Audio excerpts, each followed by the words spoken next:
Today I'm going to explain why inventors makes really bad entrepreneurs for startups. And I will explore the relationship between three terms: invention, innovation, and startup. And it may seem like a big bother to understand the subtle differences, but it's actually very important. If you want to be as effective as Steve Jobs, for example, in going straight for the heart of the startup, you have to understand those terms. So let me explain. My name is Chang Liu. I'm a serial entrepreneur, and I'm passionate about really sharing my experiences and teaching people how to become successful startup entrepreneurs.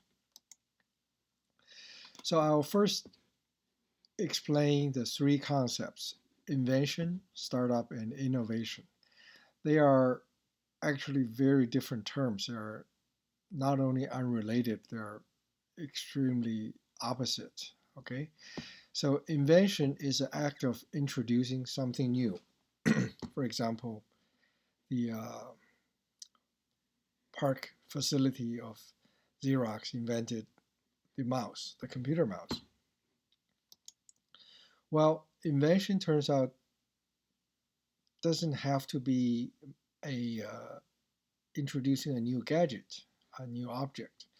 Invention can be a new method, a new design, or a business model.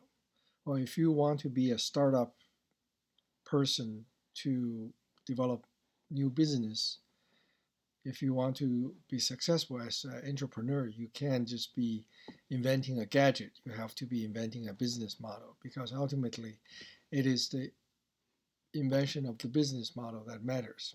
You have to be very cautious as a potential inventor that many inventions are useless.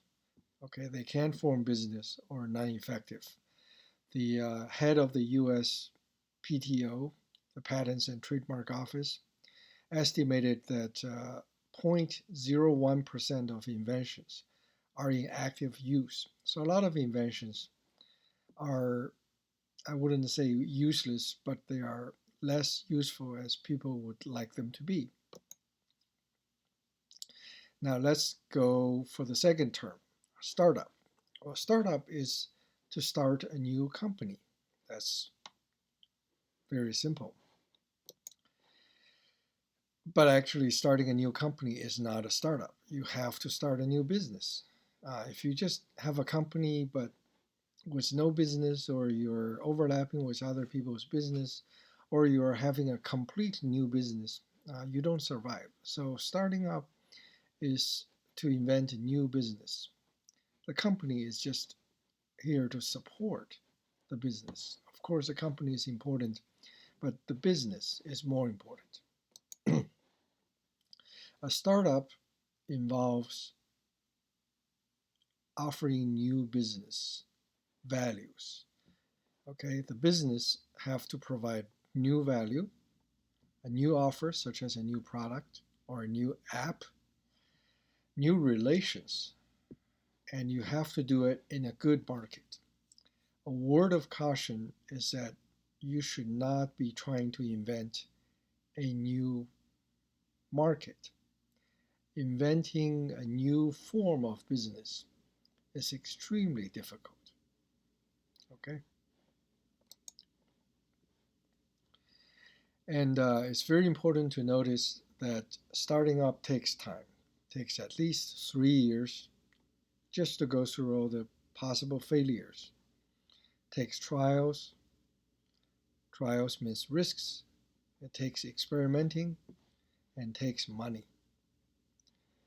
Time is money. Okay, a lot of people spending time together. It's very expensive.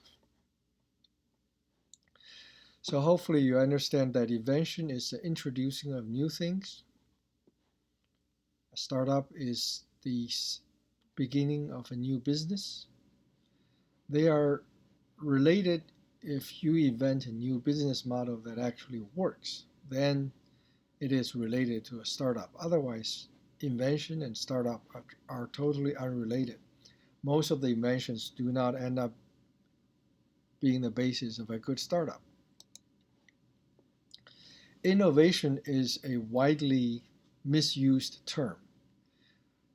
Innovation is actually a term of business.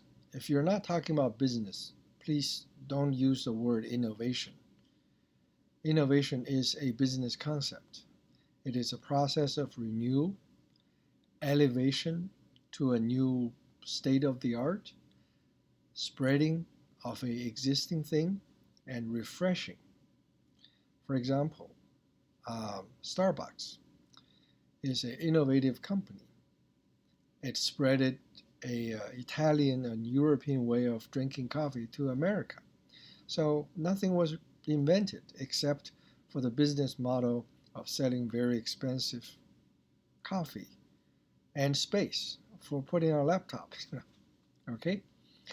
So if you want to innovate, you don't have to start up and you don't have to invent. You just have to be renewing, refreshing some things. Sometimes that would be enough. Innovation requires vision and drive. Innovation requires someone who sees through a lot of things, a lot of noise. And innovation is certainly carried out by the act of startup. If you don't have a new business, if you don't have a new company, you don't have a new business. Even in an existing company, you have to form a new unit to carry out the innovation. So for anyone to be successfully called an innovator, ideally you should be the one doing the starting up act. Okay? So those three words are really, really mixed up. And I hope that if you're confused, go back to what I was talking about. It took me a long, long time. It took me about 15 years of reading tens of books, 20, 30, 100 books to really understand the subtle differences. And it's very important to understand the subtle differences of those three. And I'll explain to you why. There are other words that are further tangled up: entrepreneurship, revolution, disruption, commercialization, innovators, designs. All these terms are used in a very confusing and mixed form. For example, we have a book called Innovators, and we have the scientist who invented series of computing, make the computers, make the computer programming. And then we talk about startup heroes like Elon Musk, really scientists like Leonardo da Vinci, and who is Alan Turing? Is Alan Turing a inventor? He invented the computer, the original form of computer, but he is a scientist, okay? But he didn't form a company. So I want you to know that it is important that you don't try to be an inventor and a businessman at the same time. It is very difficult. Very few people have succeeded. And if you don't know the art of being that, your startup experience would most end up very bad. It's important to know that society is actually driven by four forces. Okay? It is driven by technology and invention. This is beyond your control. A lot of technology and invention are done by other people, as you can testify. So society is driven by technology, such as the invention of airplanes. Society is also driven by business. Businessmen also controls the exchange market, and they drive society. New technologies are often used for new business. Society is driven by societal trend, by artists such as Lady Gaga. And society is certainly driven by expansion of knowledge and science, such as Darwin and Newton. Now, it is important to know that your invention and your idea really count as almost nothing in the fabrics of society and history. This is not to discourage you, but to clear your head. You can't try to be everyone for everything, and you can't just count on your own ideas. So you need to know what society cares about. If you are a startup founder, you cannot be a scientist, you cannot be an inventor. The society cares about only one thing: value. This is the center of society. Society only cares about value. We'll explain what value is later. But value is provided by business, provided by exchange. So value is closely related to what we call business or commerce. And business is provided by companies. These three circles and their relations are very important. Okay, hence we have Lady Gaga contributing to societal value. She has a lot of fans. Wright brothers, as engineers, give us airplanes. You know, scientists give us new ideas that changed the trajectory of history.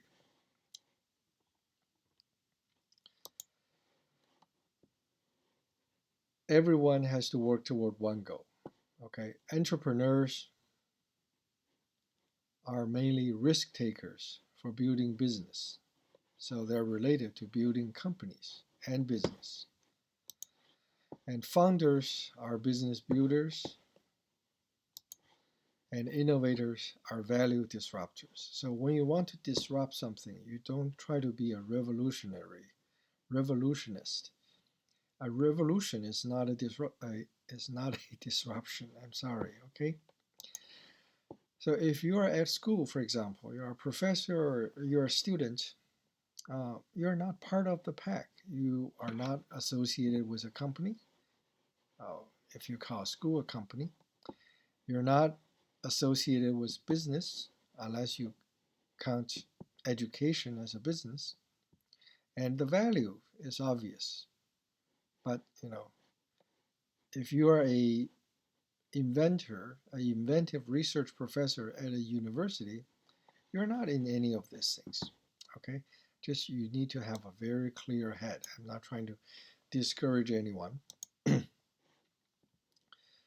We have a lot of cases where people are just focusing on one. Einstein was a great scientist, but very bad inventor.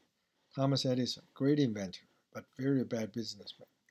Conan O'Brien, great artist, but bad inventor. I meant this as a joke.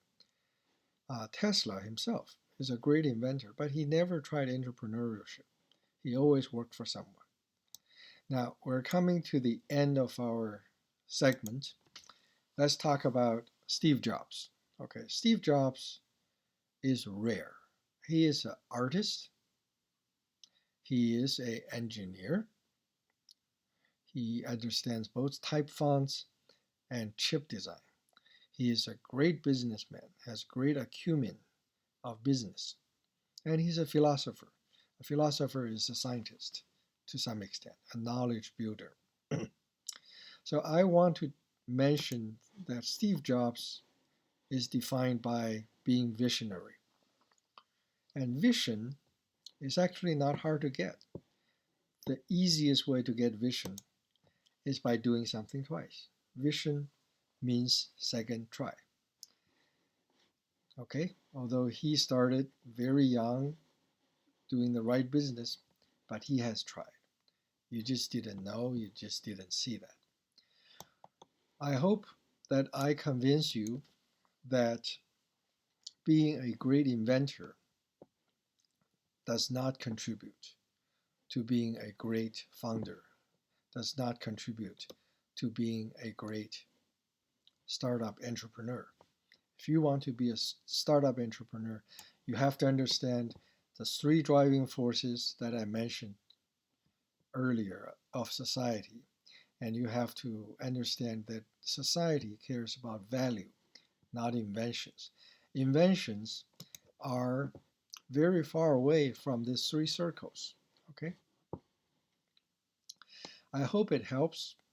And again, my name is Chang Liu. I work for myself, and the company is called Teen Sharks. Feel free to contact me if you have any questions. I'll be happy to discuss with you in confidence. This is not an advertisement, just an open welcome for discussions and friendship. Thank you very much. I'll see you in future episodes.